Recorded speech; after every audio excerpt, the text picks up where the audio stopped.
Hello, hello. Let's do emergency terminus of life. This stage is pretty hard, and it's also a bit of a stat check, but we'll see how to do it. Most of the difficulty in the stage comes from the opener, where you have to place down Ines to generate DP, but it's also quite hard to place Ines in a way that she's going to be safe. You can see me being a bit indecisive here. All right.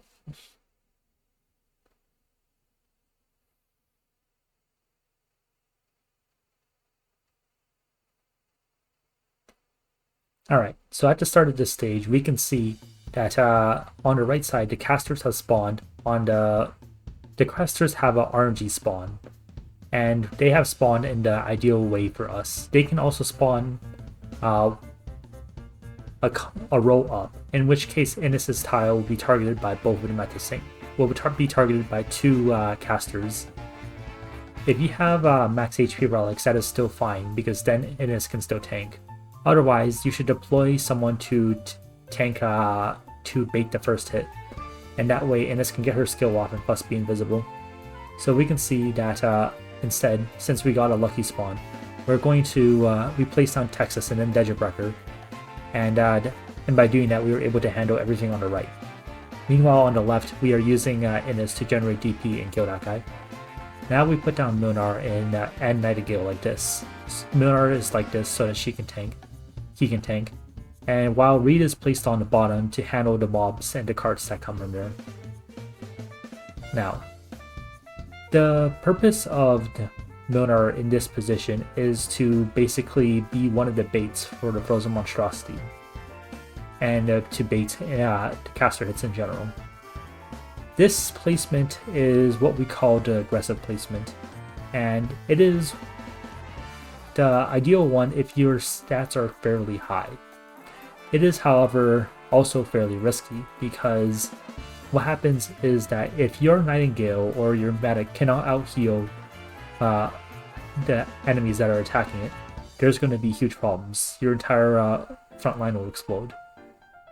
In those cases where you are missing max HP, or you're missing attack speed or damage, or just attack to heal, so that your medic can heal fast enough, you should instead place Shu on the right side and tank the Frozen Monstrosity there and hold everything off on the left side. This splits apart your forces, but it's still better than the alternative of having your Shu die. So we can see that Frozen Monstrosity is moving in, and it's going to get blocked by Shu.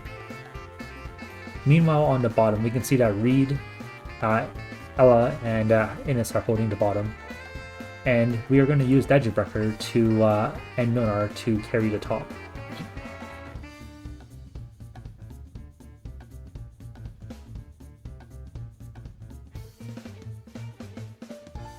So after the opener is done, the stage is a lot less stressful in general. But we can see that, for example, even with our relatively high damage and HP relics, it is still the case where Nightingale, well, the Frozen Monstrosity is still doing quite a bit of damage. It's also important that we do not let that Ice Cleaver actually touch Degenbrecher, because they do quite a bit of damage. Degenbrecher here is okay, but ideally you would use Zula, who is really good on the top and basically souls it. So here's where, if your healing is lacking, your Shu can die. Because if you can see at the bottom, these carts do a lot of physical damage. And so what we can do is that we can place the cart, or we can activate Nightingale's skill.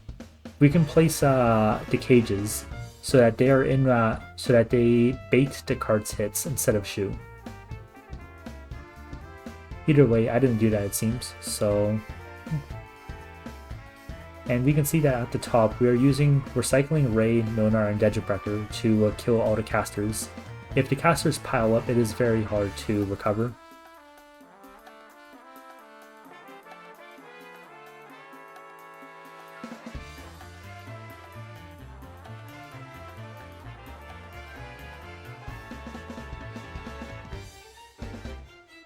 I want to reiterate that the opener is the hardest part of this stage, and that for the opener, it is highly recommended that you bring a fast redeploy like Texas or Gravel or even Yaddle, so that you can open up the start.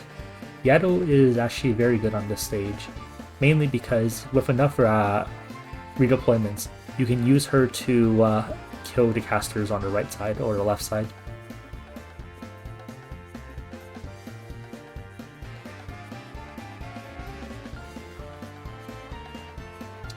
Another thing of note is that if you have the Silence foldortal, which gives you plus 50% max HP, it is when Concord, it'll give you shield guards, which will tank quite a bit for you. But that's the stage done.